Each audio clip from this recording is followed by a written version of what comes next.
أعوذ بالله من الشيطان الرجيم بسم الله الرحمن الرحيم ولا تقربوا مال اليتيم إلا بالتي هي أحسن حتى يبلغ أشده وأوفوا بالعهد إن العهد كان مسؤولا وأوفوا الكيل إذا كلتم وزنوا بالقسطاس المستقيم ذلك خير وأحسن تأويلا ولا تقف ما ليس لك به علم إن السمع والبصر والفؤاد كل أولئك كان عنه مسؤولا ولا تمش في الأرض مرحا إنك لن تخرق الأرض ولن تبلغ الجبال طولا كل ذلك كان سعيه عند ربه مكروها صدق اللہ. اور یتیم کے مال کے پاس مت جاؤ، یعنی اس پر ایسا غلط تصرف نہ کرو، مگر ایسی طریقے کی شرعاً جائز ہے، شرعاً مستحسن ہے، یہاں تک کہ وہ اپنے بلوغ کو پہنچ جائے اور عہد کو پورا کرو. بے شک عہد کے بارے میں قیامت میں پوچھ ہونے والی. عہد سے وہ تمام عہد مراد ہیں جو بندے نے اپنے اللہ تعالیٰ سے کیے ہیں یا انسان سے کیے ہیں.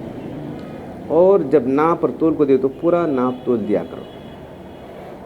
فی نفسی بات اچھی ہے، اس کا انجام بھی اچھا ہے. آخرت میں تو ثواب ہے، دنیا میں بھی جو ہے ترقی ہوگی تجارت. تو یہاں جو ہے تین باتیں ہیں. ایک تو یتیم کے مال کے پاس مت جاؤ. تو یتیم کے سرپرستوں کو، یتیم وہ ہے جس کا باپ انتقال کر گیا ہے، تو یتیمی کب تک رہے گی؟ جب تک کہ وہ بالغ نہیں ہوا. بلوغ کے بعد یتیمی نہیں رہے گی. باپ کا انتقال ہوا تو یتیم کہلاتا ہے، ماں کا انتقال یسیر کہلاتا ہے. یتیم اور یسیر الگ الگ دو الفاظ. تو اس لیے یتیموں کے پاس نہ جاؤ، یعنی ان میں خلاف شرع کام نہ کرو. اس کا جو ولی ہے صرف ان کی بھلائی کا سوچ کر کرے جو کرنا ہے. بچوں کی مصلحت کے خلاف کوئی تصرف نہ ہونے پائے. حفاظت نظام ذمہ ان پر لازم ہے.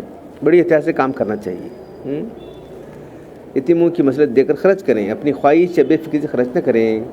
کب تک؟ جب کہ وہ بلوغ جب 15 سال ہے، 15 سال ہونے کے بعد بالغ قرار دیا جائے گا. یا اگر وہ سمجھ نہیں تو چند دن اور بھی رہ سکتا ہے، 18 سال تک.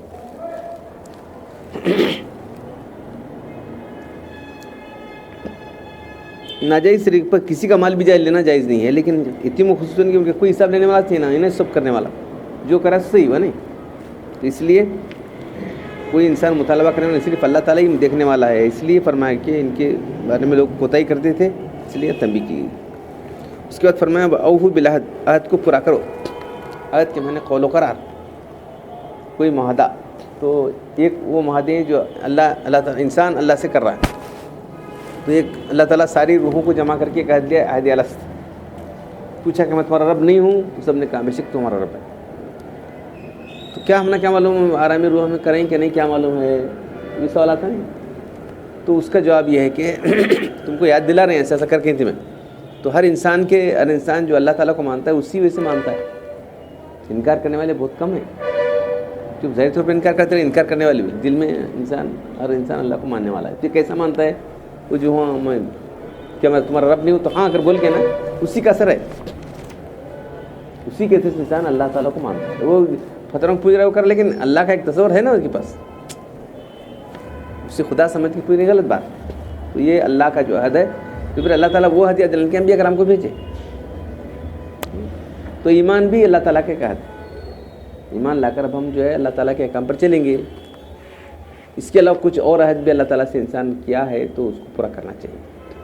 پھر انسان سے کرتا ہے نہیں، کوئی ملک دوسرے ملک سے کرتا ہے، ایک جمع سے کرتی ہے، ایک انسان سے کرتا ہے، تو اس کو پورا کرنا بہت ضروری ہے. بشرطے کہ وہ شرعی طور پر جائز ہو. کوئی غلط معاہدہ کیا ہے، غلط قول و قرار کیا تو نہیں کرنا چاہیے. صحیح طور پر جو ہے وہ کرنا چاہیے.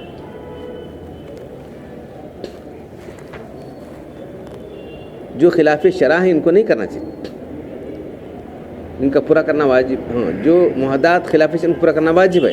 جو خلاف شرع ان کو نہیں کرنا چاہیے. اور جو کوئی ایک طرفہ معاہدہ ہوتا ہے، یعنی وعدہ کرتا ہے، تو اس کو بھی پورا کرنا ضروری ہے. دو جنے نہیں کرتے میں آتا ہوں میں دیتا ہوں یا کچھ بھی دینے کا لینے کا کچھ. تو یہ جو ہے جو معاہدہ کہلاتا ہے وعدہ کہلاتا ہے اس کو پورا کرنا بھی ضروری ہے. تو اس میں آخر میں فرمایا گیا کہ تو جو دو آدمی مل کے کیے ہیں اگر نہ پورا کرے تو اس کے لیے اطلاع کر کے ختم کر جو یہ ہے. اور جو ہے اس کے لیے آدمی جو ہے حکومت سے رجوع کر سکتا ہے دیکھو ہم سے ایسا یہ کیا تھا نہیں کر رہا کرتے یہ آدمی یہ لوگ جو ہے ہم سے ایسا معاہدہ کیے تھے اور پورا نہیں کر رہے ہیں کر کے آدمی حکومت سے رجوع کر سکتا ہے اسلامی حکومت ہے تو. لیکن ایک طرفہ بات ہے تو رجوع نہیں کر سکتا حکومت سے. میں نے وعدہ کیا تھا نہیں کیا کیا کر سکتا ہے. اس لیے فرمایا جا رہا ہے کہ ان العہد کان مسئولہ جو بھی تم عہد کرو کل پوچھنے والی ہے چاہے ایک طرفہ کرو یا دو طرفہ کرو.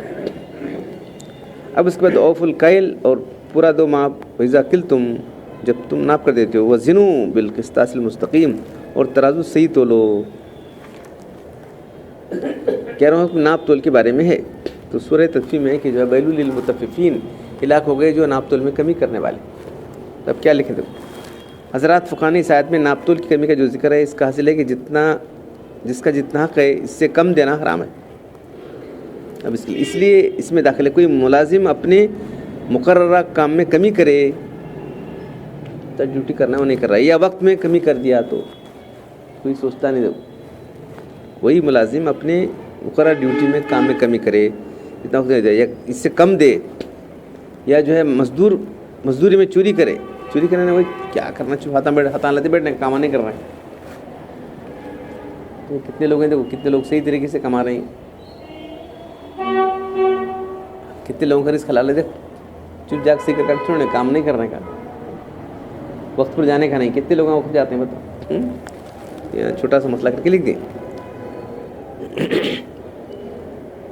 تو ناپ تول کی ذمہ داری تو جو بیچنے والے انہیں پر ہے. تو یہ اس کا انجام اچھا ہے آخرت میں تو جو ہے اس کا انجام اچھا ہی ہونے والا ہے. وہاں تو دوزخ ہے جو لوگ ناپ تول میں کمی کرنے والے ہیں. اب یہاں جو فرمایا جائے کہ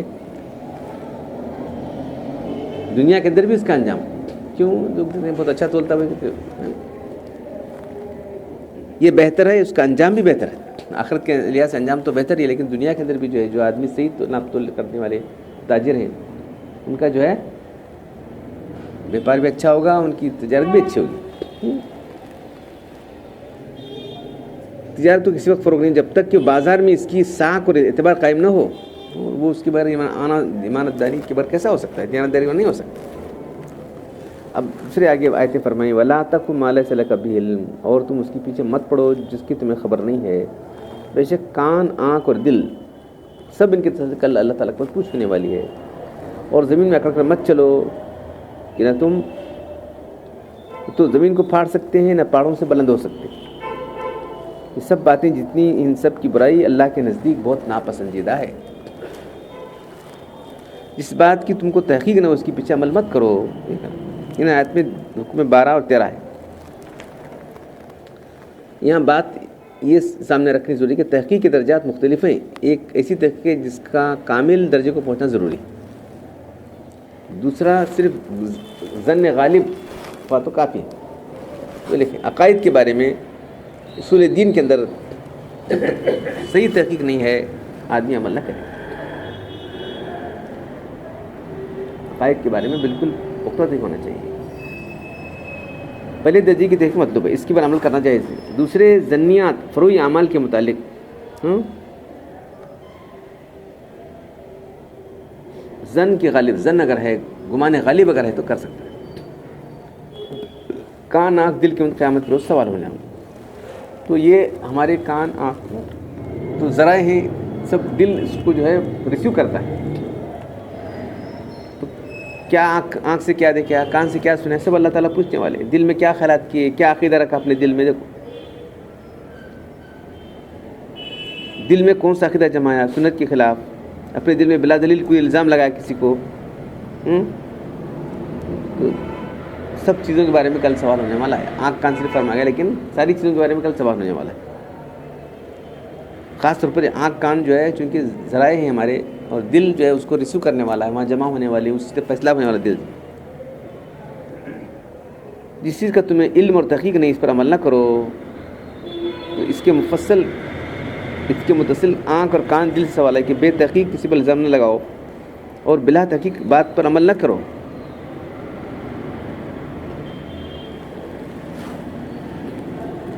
یہاں کان آنکھ اور دل کی تخصیص اس لیے کہ اللہ تعالیٰ نے انسان کو جو حواس دیے ہیں ان کا ادراک کسی سے ہوتا ہے. حالانکہ حواس 5 ہیں: کان، آنکھ، ناک، زبان اور جسم، جلد چھونے سے معلوم. لیکن جو ہے دیکھیں تو پورے بدن میں احساس کی اس کا سرد گرم ہونا معلوم ہوتا ہے، مگر عادتاً زیادہ معلومات اسی سے ہوتی ہیں، کان سے، آنکھ سے.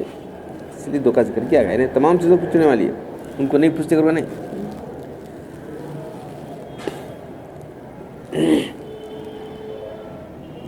مذکورہ آیاتوں میں دوسری آیت میں 13واں حکم یہ ہے کہ زمین پر اکڑ کر مت چلو.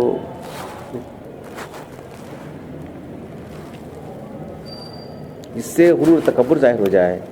یہ احمقانہ فعل ہے. گویا زمین پر چل کر وہ زمین کو پھاڑ سکتا نہیں ہے، نہ آسمان سے بلند ہو سکتا ہے. تو یہ چیز ظاہر ہوتی ہے، اس کے اندر تکبر ہے. تکبر دراصل بہت بڑا گناہ ہے، گناہ کبیرہ. اپنے آپ کو بڑا سمجھنا. انسان کی چال ڈھال سے جو چیزیں دلالت کرتی ہیں اس میں چال بھی ایک ہے. کیسا معلوم ہونا؟ اس کی چال سے معلوم ہوتا ہے. اللہ کے رسول نے ارشاد فرمایا، اللہ تعالیٰ نے میرے پاس وہی بھیجی کہ تواضع یعنی عاجزی اختیار کرو. کوئی کسی پر اپنی بڑائی اور فخر نہ جتائے، نہ کوئی کسی پر ظلم کرے. عبداللہ فرماتے ہیں کہ جنت میں داخل نہیں ہوگا جس کے دل میں ذرے کے برابر بھی اگر کبر داخل ہے، ذرے کے برابر. ایک حدیث قدسی میں ہے کہ اللہ کے رسول نے فرمایا، اللہ تعالیٰ فرماتے ہیں، یعنی جو حدیث اللہ تعالیٰ کہتے ہیں تو الکبریاء ردائی والعظمت ازاری. کبریائی تو میری چادر ہے، عظمت میری ازار ہے. اللہ تعالیٰ جسم سے پاک ہے، اس کے لیے کپڑوں کی ضرورت نہیں، لیکن بطور تمثیل کے فرمایا جا رہا ہے جو بھی من نازانی فادخلتہ النار. تو میری بڑائی تو میرے لیے زیبا ہے، بزرگی میرے لیے زیبا ہے. انہیں کون بڑا بننے والا؟ تو جو بھی بڑا بننے کی کوشش کرے اس کو جہنم میں داخل کرو. ایک حدیث میں اللہ نے فرمایا، تکبر کرنے والے قیامت کے دن چھوٹی چونٹیوں کے برابر انسانوں کی شکل میں اٹھائے جائیں گے. یہ دیکھو چونٹی کی شکل میں، لیکن معلوم ہوگا انہیں صورتیں انسان کی ہوگی، پہچانے جائیں گے. اللہ تعالیٰ قدرت ہے ویسی، اور ان پر ہر طرف ذلت چھائی ہوگی. اور جہنم کا ایک قید خانہ جس کو بولس کہا گیا ہے وہاں داخل کی جائیں گی. اور آگوں کی آگ، نار الانوار، اسی آگ جو وہ آگ ان کو گھیر لے گی. اور پینے کے لیے جہنم کے اہل جہنم سے نکلا ہوا پیل پھپھون کو پینے دیا جائے گا. اتنی ذلخار ہو جائے گی. تو تکبر جو ہے ساری برائیوں کی جڑ. تکبر سے انسان کفر کرتا ہے، تکبر سے حق بات کو جھٹلاتا ہے. تکبر کیا ہے کہ حق بات کو جھٹلا دینا تکبر ہے، کچھ نہیں. دوسری بات جو حق بات آتی ہے، جو آدمی نہیں مانا چاہیے، متکبر آدمی ہے. بس حق ہے کہ جھکنا چاہیے آدمی کو. کتنے لوگ ہیں دیکھو، 99% لوگ پوری سفر میں تکبر میں چھے. کیا سمجھنا؟ میں تکبر نہیں کرتا، نہیں تکبر نہیں کرنا کا سمجھ تکبر میں چھے. تو 99% لوگوں کی برائی ہے. تو حضرت شیخ الہند کی کتاب لکھی ہے ام الامراض، تمام امراض کی ماں کیا ہے؟ تکبر. عمر فاروق رضی اللہ عنہ ممبر پر خطبہ دیتے فرمایا، اللہ کے فنا ہو جو تواضع اختیار کرے گا اللہ اس کو سربلند کریں گے. عاجزی اختیار کرے گا وہ اپنے نزدیک تو چھوٹا ہے مگر لوگوں کی نگاہ میں بڑا ہوگا. جو تکبر اختیار کرے گا اللہ اس کو ذلیل کریں گے. وہ خود اپنی نظر میں بڑا ہوتا ہے لیکن لوگوں کی نظر میں کتا اور خنزیر کے سے بھی بدتر ہوتا ہے. بہت اکڑتے لوگ اس کی ماں لوگ باتیں کرتے ہیں لوگ. یہ تو ہے لیکن جنرلائز ہے بات. حکم مذکورہ بیان کے آخر میں فرمایا، کل ذالک کان سیئا ربی مکروہا. یہ تمام برے کام ہیں جن کی برائی اللہ کو ناپسندیدہ ہے. تو ابھی ناپ تول اچھا کرو کر ہے، غلط ناپ توڑنا اس کی برائی. بلند اچھا سلوک کرنے کے بارے میں آیا تو برا سلوک کرنا ہی برائی ہے. تو اس کے مجموعے کو برا کہا گیا ہے. نہیں، جو چیزیں کرنے کی ہیں اگر آدمی نہ کرے گا تو وہ اس کی برائی ہو جائے گی. مذکورہ 15 آیتوں میں جو احکام بیان کی گئی وہ ایک حیثیت سے اس صحیح عمل کی تشریح ہیں جو اللہ تعالیٰ کے نزدیک مقبول ہو کر ہوں گے، جن کا ذکر 18ویں آیت میں ہے. بس سالہ سیہ، جو بھی آخرت کے لیے ارادہ کرے گا، ومن اراد الاخرۃ بس سالہ سیہ، آخرت کے لیے کوشش کر جیسی کوشش کرنا چاہیے. تو یہ 15 احکام ہیں. جس میں ہر صحیح و عمل اللہ تعالیٰ کے نزدیک مقبول نہیں ہوتا، بلکہ وہی جو اللہ کے رسول کی سنت کے مطابق ہے اور آدمی ایمان لا کر کرے، اور احکام مقبول صحیح کا ذکر اس میں آیا ہی آیتوں کے اندر. تو یہ 15 آیتیں تو پوری تورات کا خلاصہ ہیں. یہ 15 آیتیں آئی ہیں تورات کا پورا خلاصہ ہیں. ابن عباس رضی اللہ عنہ فرماتے ہیں کہ تورات کے احکام جو بنی اسرائیل کی 15 آیتوں کے اندر آ گئے ہیں، جمع کر دیے ہیں. قرآن پڑھنے اور عمل کرنے کی توفیق عطا فرمائے. الحمدللہ والصلاۃ والسلام علی رسول الکریم. ربنا آتنا فی الدنیا حسنۃ وفی الآخرۃ حسنۃ وقنا عذاب النار. ربنا ظلمنا انفسنا وان لم تغفر لنا وترحمنا لنكونن من الخاسرین. ان اللہ ملائکۃ یصلون علی النبی یا ایھا الذین آمنوا صلوا علیہ وسلموا تسلیما. سبحان ربک رب العزۃ عما یصفون وسلام علی المرسلین والحمد للہ.